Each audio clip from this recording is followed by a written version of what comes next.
Tickle for disrespect. The manor of Lord Haldan stood tall above the rolling hills outside London, its grey stone towers looming over the countryside. Inside its grand halls, lit by chandeliers and warmed by roaring hearths, lived his only daughter, a proud, spirited young woman of 20 years.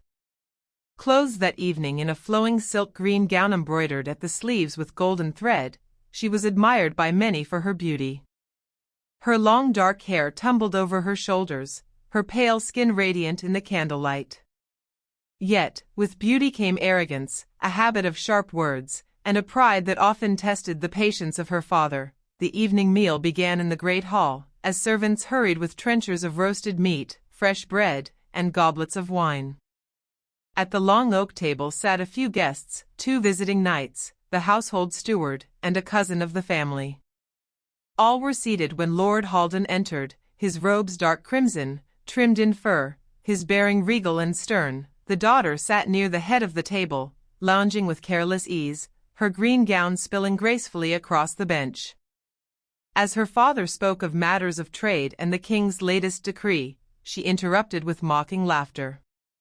"Father," she said with a sly grin, "you repeat the words of the king as though they were pearls of wisdom.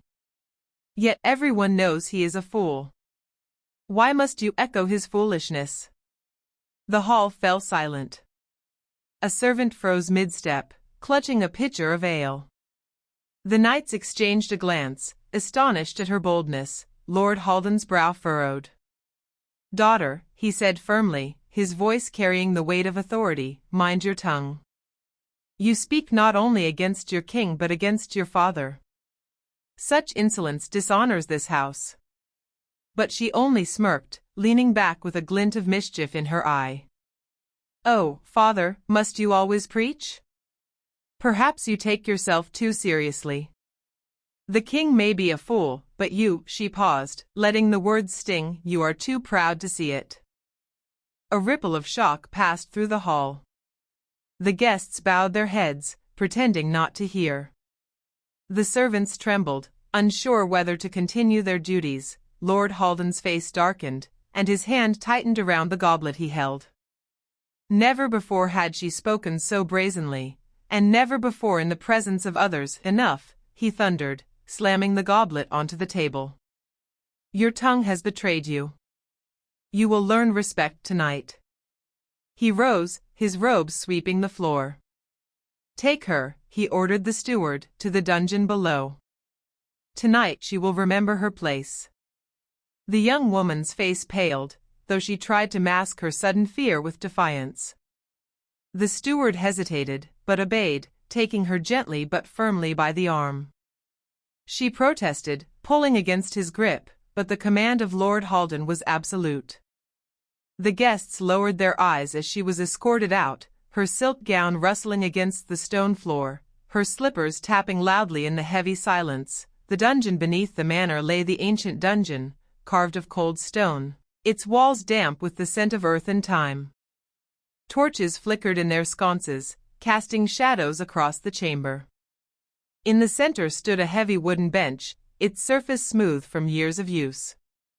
Iron rings and leather straps hung from its sides, ready for binding. The noble daughter entered with chin raised, though her heart thudded in her chest. The green silk shimmered in the torchlight, a reminder of her station even in this grim place. She turned sharply to the steward. "This is absurd. My father cannot mean to treat me like a common criminal," she hissed. The steward said nothing, bowing his head respectfully as Lord Haldan entered, his presence commanding the chamber. "You shame me, child," he said, his voice echoing against the stones. "In front of my men, my kin, and my household you mocked me. A noble daughter must be an example, not a jest.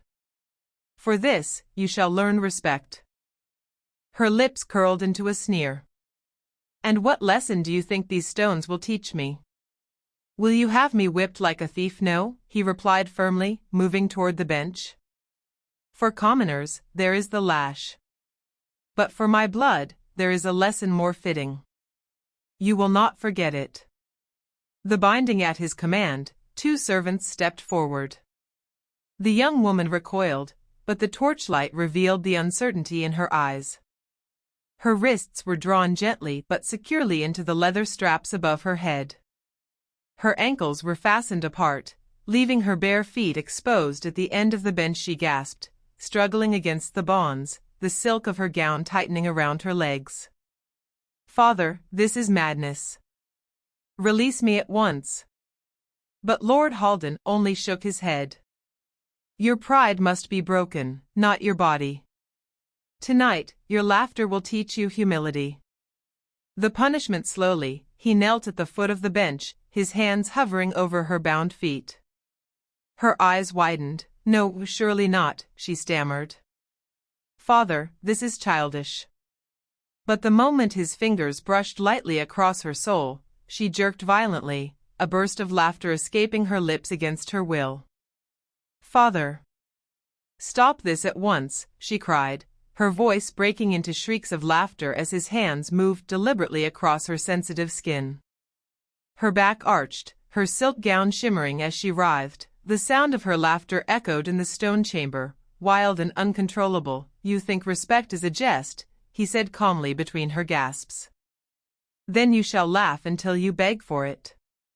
His fingers traced her arches, circled her heels, darted across her toes. She twisted helplessly, her hair spilling across the bench, her cheeks flushed scarlet.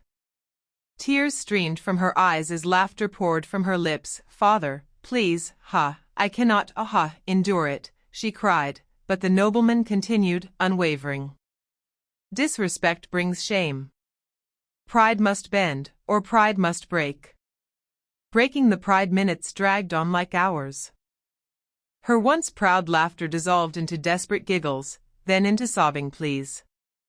Her whole body trembled beneath the green silk gown, now damp with sweat. At last, when she could bear no more, Lord Haldan ceased, rising slowly. She lay collapsed against the bench, wrists trembling in the straps, her chest heaving with exhaustion. The servants unbound her, and she curled on the bench, clutching her gown tightly to herself. Her once haughty gaze was gone, her eyes now lowered, tear-streaked, humbled. Her father knelt beside her, lifting her chin with gentle fingers. "You are my daughter," he said softly, "but no bloodline is above respect. Learn this, and you will be stronger. Forget it, and you will face worse than laughter." She swallowed hard, her voice hoarse but sincere. "Yes, Father. I will remember. I swear it." The aftermath. She was led from the dungeon, her green silk gown trailing over the stone steps. The torches flickered behind her, the chamber silent once more. That night, as she lay in her chambers, she thought of her father's words. Her pride was wounded, but she knew the lesson had been carved into her heart as surely as the laughter had rung through her body. No longer did she speak with careless arrogance at the table. Servants noticed her tone had softened, her replies humble. And though the memory of her punishment burned in her cheeks, it also tempered her spirit, shaping her into a wiser woman. The manor's halls whispered of the night when the noble daughter was taken to the dungeon. Some servants smiled at the memory of her wild laughter echoing from the stones. But none ever doubted again that Lord Haldan ruled with both firmness and justice.